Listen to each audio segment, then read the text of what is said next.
This is a video or a game which I think all of you would have seen or played. This is called a communication game, where people stand in a row and the first person is shown a intricate 2-3 steps of a dance, and he has to show it to the second person. Then the second person has to show it to the third person, and so on, and it continues. And by the time it reaches the last person, the dance move is completely changed. It is often unrecognizable. When the first person and the last person stand side by side, and when they show the dance moves simultaneously, it's completely different. As a doctor, why am I saying this? I often receive lots and lots of calls from friends, relatives, asking about their friends, their friends' friends, their friends' friends' relative, or someone whom they know who is admitted under my care in the intensive care unit, or for that matter in the hospital, or sometimes even in other departments in the hospital. They want to know the patient's condition, the diagnosis, and the treatment, and what could be the outcome. And usually it is a very, very genuine, straightforward question. And the usual excuse is that these details have not been properly explained to the family or immediate family. But this raises a critical issue. Are healthcare professionals even supposed to disclose such information? Legally, the answer is no. Patient confidentiality is a fundamental ethical and legal responsibility in medical practice. Medical details of a particular person should only be shared either with the person, the patient, the immediate family members upon his permission, or to a designated medical proxy based on his permission or the family's permission. Sharing information with anyone else, even with very good, straightforward intentions, can violate confidentiality and have ethical and legal consequences. Forget about legality. The bigger issue is how these information, the medical information or the information about a particular person and his treatment, changes as it passes through multiple people. Even if the doctor explains everything clearly to one person, by the time the messages, all the information reaches the immediate family, it has often been altered, sometimes unintentionally and sometimes dramatically. Here are some key problems with relaying, that means transferring information, medical information, through a chain of people. Number one, distortion of information. Just like in the game which we saw, details gets misinterpreted along the way. A minor complication may be exaggerated into a life-threatening emergency, or a serious issue may be downplayed.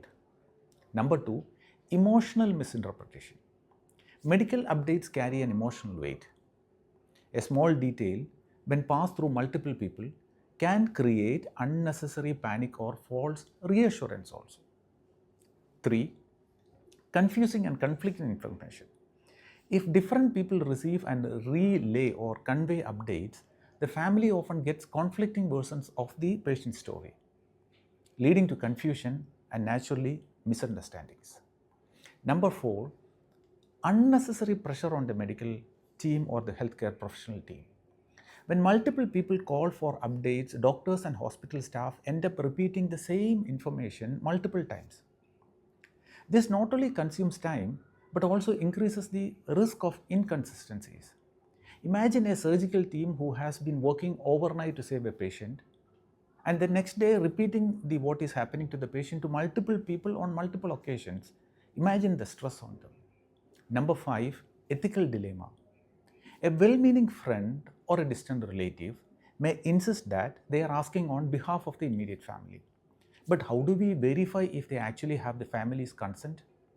Doctors are often put in an uncomfortable position where they have to balance compassion with ethical responsibility. It happened to me once when I had to disclose these details to a distant person who told to me is a close family friend. But later only I came to know that they had a financial deal and he just wanted to know whether this particular person will make it or not. See how it changed? Number 6, legal consequences. A breach of a patient confidentiality, whether intentional or accidental, can lead to legal complaints, disciplinary action, or loss of trust in the healthcare provider. Number 7, erosion of trust. If the family members receive inconsistent or incorrect information from multiple sources, they may lose trust in the medical team, believing that the details are being hidden or manipulated or concealed or altered. Now, what is the solution? Communication is extremely important, but it must be handled in the right way. This is what I do in my practice. Whenever there is a significant medical issue or a scan abnormality or a neurological problem which I need to show and explain to them, I usually take my mobile phone or their mobile phone, put it on a stand against the computer screen where the image is being displayed, the CT scan image is being displayed. I put it on video recording mode. Then I, with my fingers, show what are the abnormalities and explain to them. Along with that, I explain in detail the abnormalities of the scan, the details of the illness, what is the diagnosis or probable diagnosis we are considering, what are the investigations planned, and what is the treatment plan, and what are the expected outcomes. I usually hand over this video, usually I record it in the patient's bystander's phone or the close relative's phone, and hand it over to them. It is up to them to decide whom they should share the video with. It's not my responsibility. So if anybody asks me, I always tell them that I have given the explanatory video to the son, wife, mother or daughter, whoever is the close bystander or the relative who is up there. This makes communication much more straightforward, simple and compliant with legal and ethical standards. This approach ensures that the right information reaches the right people in a clear and consistent manner, reducing confusion, minimizing misinterpretation, and maintaining trust between doctors and families. Hope this helps.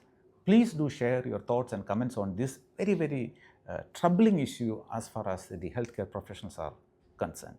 Thank you. See you next time with another episode of the Healthcare Futurist.